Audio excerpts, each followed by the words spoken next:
50 का नोट। एक व्यक्ति ऑफिस में देर रात तक काम करने के बाद थका हारा घर पहुंचा। दरवाज़ा खोलते ही उसने देखा कि उसका 5 वर्षीय बेटा सोने के बजाय उसका इंतज़ार कर रहा है। अंदर घुसते ही बेटे ने पूछा, पापा क्या मैं आपसे एक क्वेश्चन पूछ सकता हूँ? पिता ने कहा, हाँ बेटा पूछो। पिता ने कहा, बेटा आप 1 घंटे में कितना कमा लेते हैं? इससे तुम्हारा क्या लेना देना? तुम ऐसे बेकार के सवाल क्यों कर रहे हो? पिता ने झुठलाते हुए उत्तर दिया, बेटा मैं बस यूं ही जानना चाहता हूँ, प्लीज़ बताइए कि आप 1 घंटे में कितना कमाते हैं? पिता ने गुस्से में उसकी तरफ देखते हुए कहा, 100 रुपये। अच्छा। बेटे ने मासूमियत से सर झुकाते हुए कहा, पापा क्या आप मुझे 50 रुपये उधार दे सकते हो? इतना सुनते ही वह व्यक्ति आग बबूला हो उठा। तो तुम इसलिए फालतू का सवाल कर रहे थे ताकि मुझसे पैसे लेकर तुम बेकार सा खिलौना या ऊटपटांग चीज़ खरीद सको। चुपचाप अपने कमरे में जाओ और सो जाओ।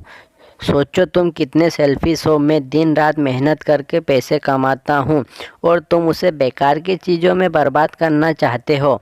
यह सुनकर बेटे की आंखों में आंसू आ गए और वह अपने कमरे में चला गया।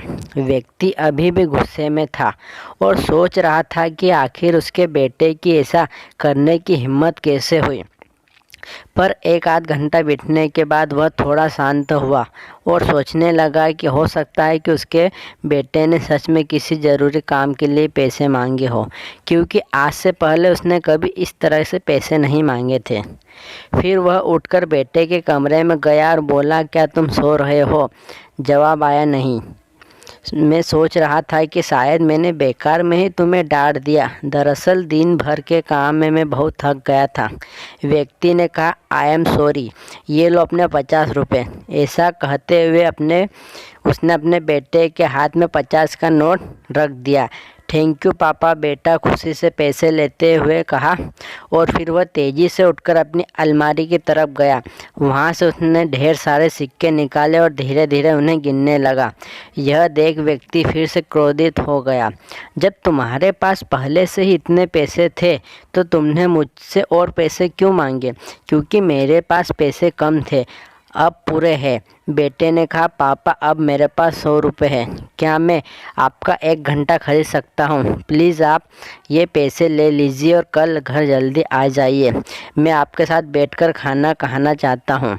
दोस्तों, इस तेज़ रफ्तार जीवन में कई बार खुद को इतना बिजी कर लेते हैं कि उन लोगों के लिए ही समय नहीं निकाल पाते जो हमारे जीवन में सबसे ज़्यादा इम्पोर्टेंट रखते हैं। इसलिए हमें ध्यान रखना चाहिए कि इस आपाधापी में भी हम अपने माँ बाप, जीवन साथी, बच्चों और अभिनीति मित्रों के लिए समय निकालें, वरना एक दिन हमें भी एहसास होगा कि हमने छोटी मोटी चीज़ें पाने के लिए कुछ बहुत बड़ा खो दिया है।